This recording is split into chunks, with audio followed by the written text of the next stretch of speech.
So I wanted to take a few minutes with this video to talk about the next major update for the PlayStation 5, which is now live to the public finally, as I said already, pretty much. But I didn't give a date, and Sony stuck with their regular pattern situation, so that's good. But we're gonna dive into to those features today, and if you could hit that like button on the video, thank you to those that do it, and as always, it's very much appreciated. Now, before we dive into that, I want to know first, yes or no, are you going to be buying a 8TB SSD or not? This is one of the updated supported features for the new system software update, but I'm just curious. For me, that's way too much storage, and it costs way more than the PlayStation 5 itself, so I'm good with my 2TB SSD, but that's just me. What about you? So comment below, yes or no, if you're going to get an 8TB SSD for your PlayStation 5 or not. Let me know down in the comments below. Now, diving into the main story of the video, the next major update for the PlayStation 5, update 8.0, which is now live. Let's dive into the features.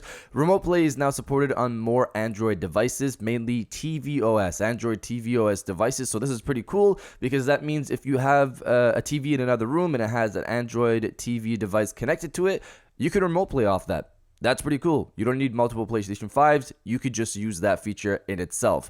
Next up is Dolby Atmos is now a thing on PlayStation. You can turn it on in the sound settings and you're done. One thing to note, you turn on Dolby Atmos, it turns off 3D audio for TV speakers. I personally use that, so that's why I noticed it. Also, Dolby Atmos is supported on games that have Tempest 3D audio support already, which is a lot of them, so don't worry there. And for media apps, those specific companies need to update those apps like Netflix, YouTube, etc. They need to update those apps for Dolby Atmos support, but the console itself supports Dolby Atmos. Next up, you can now use an 8TB SSD. The max before was 4. I don't need 8TB. It's also really expensive, but it's an option. So there you have it.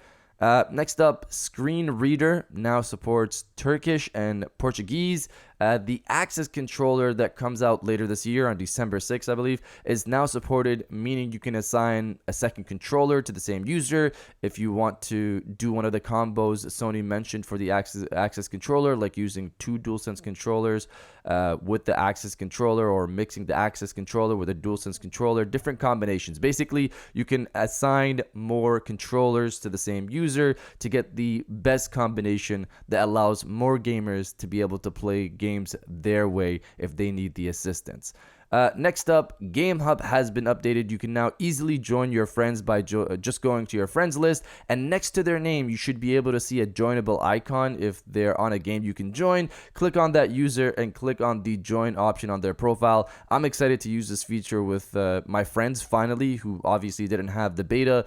This will make our lives easier because we don't have to ruffle through, is that a word? I don't know. Shuffle through the menus to try to join each other through the system UI.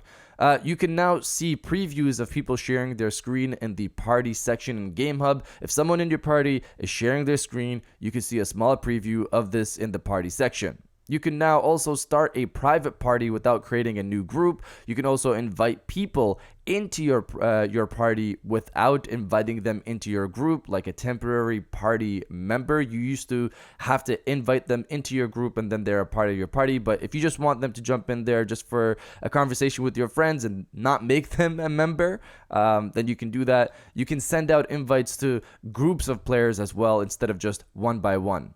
You can now also react to messages with emojis, and you can see all the shared media you have in a group, which I just found out today. I found out about that today, and I think that's pretty cool. It's just pretty much like how on iMessage on iPhone, you go to a person, you click on their name, and you see all the shared media between you two. And now you could do that with groups of friends on Party on PlayStation 5, which is pretty cool.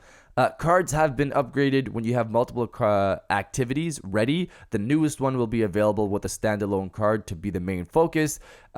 Game help cards have also been improved. I like this one a lot. With in-progress activities, you can now see available, previously available, upcoming, and complete activities.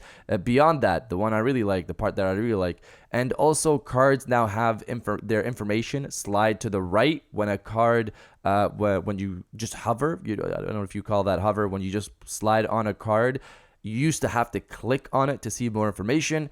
Now you're just on it and it slides information to the right. I love that. That should have been there from the beginning, but it's there now. Very convenient. Beyond that, you can now get haptic feedback when using the UI. I've been using this for most of the beta. I liked it personally. It's a nice feedback effect when I'm using the UI. It feels nice. I didn't see a major drop in battery life from my controller if you're worried about that. In Game Hub, you can see the tournaments option, and you can now see how many tournaments you've entered and the highest place you've gotten for those tournaments. So I don't personally use this feature. Can't really go in depth into it. On a player profile, you can now see their most played game. You can search games directly in your game library now instead of searching across the entirety of the PlayStation Network store. So that's perfect. That should have been there a long time ago. You can now browse all the PlayStation 5 tips in a new Discover Tips section in settings. Simplified kanji, hopefully I said that correctly, has been added for input text for Chinese. You can now finally mute the beep sound on the PlayStation 5, which was a big thing when starting it up. I personally won't mute this iconic sound, but if you don't want to mute it completely, you can also adjust the audio level for that beep sound as well, which I don't think was mentioned when the beta first rolled out. You can now see video output detailed information with seeing the current output signal information and the information for the connected HDMI device across all resolutions available, which is pretty cool. Again, another feature I don't think it was mentioned in the beta, but that's a pretty cool set of information. I think Digital Foundry might find that useful or interesting. Voice commands have been upgraded. You can now navigate between help content pages using voice command. If you say what's new also on any screen on your PlayStation 5, it'll automatically show you new PlayStation 5 features and information about PlayStation Plus. And unfortunately, as a Canadian, I don't have access to any of this. It's still only for the US and UK, so I can't really speak on it. Beyond that, the QR login page has been updated. The QR code is now bigger. If you cared about that. DualSense Edge, PSVR 2, and PSVR 2 Sense controllers have been updated for stability as well. So that's the major PlayStation 5 update. A lot of features out there for various people, accessibility, social, stuff like that. And a long time features that people have wanted, the beep sound. I didn't know how big of a thing that was, but it's a huge thing. But that's really it. If you guys enjoyed this video, please hit that like button, as it always helps, and subscribe if you're new. I got new videos every Monday, Wednesday, and Friday. And before I check you out on the next one, I want you guys to comment below what's your favorite feature that I mentioned here, or what you're most interested about. Let me know down in the comments below. And now I'll check you guys out on the next one. And welcome back to the after show. This is the part of the video where we have a little fun down in the comments below. If you're old, welcome back. If you're new, welcome. For today's thing, what I want you guys to do is to body, obliterate, destroy, and overall harass the comment section with the big update drop. If you're excited for today's big update and to finally dive into it, especially if you haven't been in the beta, destroy the comment section with the big update drop, and I'll definitely heart those comments like I always do, because I appreciate everybody who stays to the end of my videos. And now I'll check you guys out on the next one.